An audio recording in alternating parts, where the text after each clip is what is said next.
I hate it when my brother Charlie has to go away. My parents constantly try to explain to me how sick my brother actually is, that I am very lucky for having a brain where all the chemicals flow properly. Whenever I complain about how bored I am without a little brother to play with, they always try to make me feel bad by pointing out that his boredom likely surpasses mine. Considering that he is confined to a dark room in an institution, I think they probably are right, but I always beg them to give him one last chance. Of course they did at first. Charlie has been back home several times, each shorter in duration than the last. Every time, without a fail, it all starts again. The neighborhood cats with their eyes pulled out showing up in his toy box, my dad's razors found dropped on the baby slide in the parks across the street, my mom's vitamins replaced by bits of dishwasher tablets. My parents are very hesitant now because they've given many last chances. They say that his disorder makes him very charming, makes it very easy for him to fake normalcy, and to trick doctors who care for him into thinking that he is ready for rehabilitation. They say that I will just have to put up with my boredom if it means staying safe from him. But I really hate it when Charlie has to go away. It makes me have to pretend to be good until he is back again. Everyone loves the first day at school, right? New year, new classes, new friends. It's a day full of potential and hope before all the depressions of reality show up to ruin all the fun. I like the first day of school for a different reason though. You see, I have sort of a power. When I look at people, I can sense a sort of aura around them. A colored outline based on how long the person has to live. Almost everyone I meet around my age is surrounded by a solid green aura, which basically means that they have plenty of time left to live.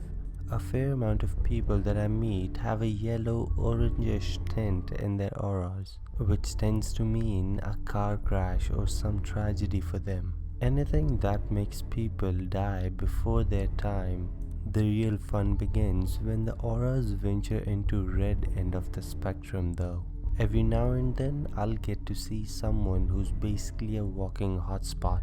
Those are the ones who get murdered or kill themselves. It's such a rush to see them and know how their time is numbered. With that in mind, I always get to a class very early so that I can scout all of my classmates' fate.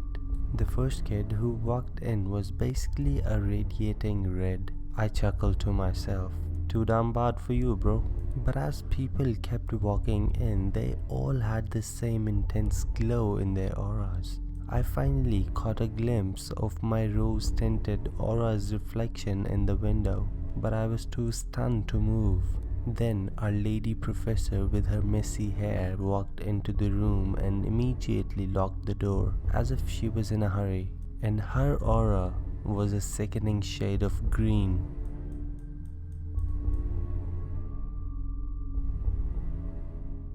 There were two young boys named Trevor and Will. They spent most of their summer vacations hanging around the town looking for things to do. On one such hot August night, the boys were sitting on a fence on the main road, and there was a cornfield just across the road. Suddenly, Trevor spotted something in the field in the darkness. It was difficult to make out, but he thought it looked like some kind of a weird animal. He nudged his friend and pointed in the direction of the strange-looking figure. Will said that he could see it too. He wasn't very sure as well, but the mysterious thing seemed vaguely a human. The next thing they knew, the thing was gone. The boys craned their necks and scanned all over the field with their eyes. Out of the blackness came that thing, and it slowly walked over the edge of the field just before disappearing once again. Trevor and Will looked very puzzled now, and they looked at each other. "What was that?" asked Will, to which Trevor replied that he had no idea. No sooner had he said that than Trevor felt a very clammy hand on his left shoulder. He turned around and found himself staring directly into the hideous face of that thing. He let out a yell of terror and surprise. The rotting skin of that thing's face was coming off again and again from different places, revealing the bone underneath. For a moment, it just stared silently at Trevor with its dark sunken eyes. Then suddenly, it grabbed hold of his arm. Trevor felt that thing's fingernails digging into his flesh as he struggled out of its grasp.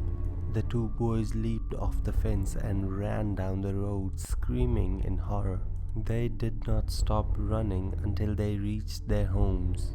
They both tried to tell their parents and friends about that thing they had seen that night, but no one would believe them. But the scratches were still on his arm. After about a week, the scratches started getting worse and worse. Trevor got really sick and his parents took him to see a doctor. After examining his arm, the doctors told the boy's parents that his arm was infected and gave them some medicines for him to take. Unfortunately, Trevor's condition kept on getting worse. The infection got to his entire arm and it was not long before his flesh was rotting and falling off.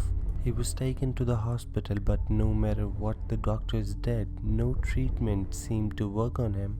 The infection spread out very fast throughout all of his body. Trevor was confined to a bed and started to waste away. It seemed like he was beyond help, and as the days went by, he steadily grew worse and worse. His parents could only sit by his bedside and cry as they watched their beloved son slowly rotting away right in front of their eyes. On the day that Trevor finally passed away, Will came to the hospital to visit him. When the boy walked into the hospital room, he saw Trevor laying in his bed. His friend looked exactly like that thing.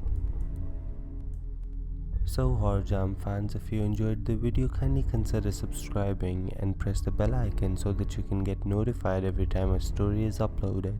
Tell me in the comment section down below which one of these stories did you like the best. I personally liked the first story the best. You can also send your personal experiences or your stories at the email address given down below.